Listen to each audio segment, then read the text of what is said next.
New year, new set, new crew, 11warriors.com web report. Joshua Perry, we added a captain linebacker to Dan and I. This has been one hell of a month, guys. I mean, let's not mistake it. This has been a tough time to be a Buckeye fan, but we are through it. I felt on Monday, Joshua, with Ryan Day's press conference was the official release, but it'll really manifest on Saturday at the Shoe at high noon against Oregon State. And I think there will be a release for player, for fan, for program. I think it's going to be pretty magical. You've been in spots where things like this have to happen. How do you anticipate the team rallying behind that Saturday moment? Well, first off, I think you're going to have an electric stadium, electric atmosphere. Everybody's going to be out. Tailgates are going to be going on. Fans are going to be going crazy. But as players, I think it's time for them to tell America, look, we're done with all the hoopla. What happened, happened, whether you like it or not. And there's a tough situation, but we're here to play ball. And I think these guys are going to come out the gate. They've got Oregon State, which they should handle, and I think they're going to do that. They're going to play as well as they want to play. They're going to have a ton of fun doing it, and they're going to show America that they're ready to move past everything that's going on and play some good ball. Yeah, I think so too. Ryan Day spoke on Monday. We got our first chance to talk to him. We heard from Greg Schiano as well, but Day specifically, Dan, I thought was incredible. I think the only mistake Ohio State made was not having him available 3 weeks earlier, because clearly he could have been able to handle it.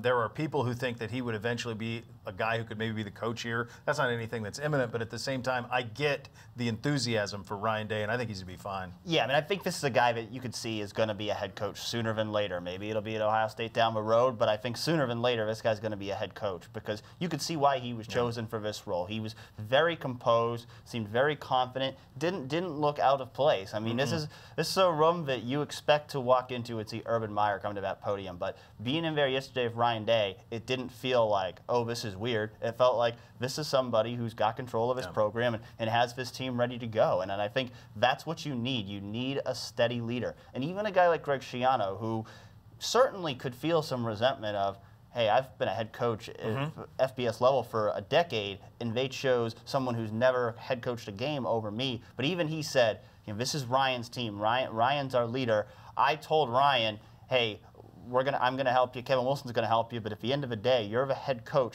You got to make those decisions. And based on everything I've seen out of a program, I think people really are putting that trust in Ryan Day to lead these teams through these first 3 weeks. Joshua, on the field, what are you most excited to see unveiled on Saturday? I think it's going to be a little bit of a new look offense. Obviously, you've got a new quarterback, so that's going to be important. We're looking for a bump up in the wide receiver play, so that's going to be cool. But I just want to see how that goes. Game management is going to be something there, too, with Coach Meyer out, and he's a big part of the offense. You've got Ryan Day, who's going to be kind of acting as the head coach, but he's got his offensive duties still. And then you've got the defense, where you've got some questions maybe in that linebacker group. What are they going to be able to do? We've got some new faces starting there. And so it's going to be exciting to watch that. And then the one thing I'm really excited about is that pass rush.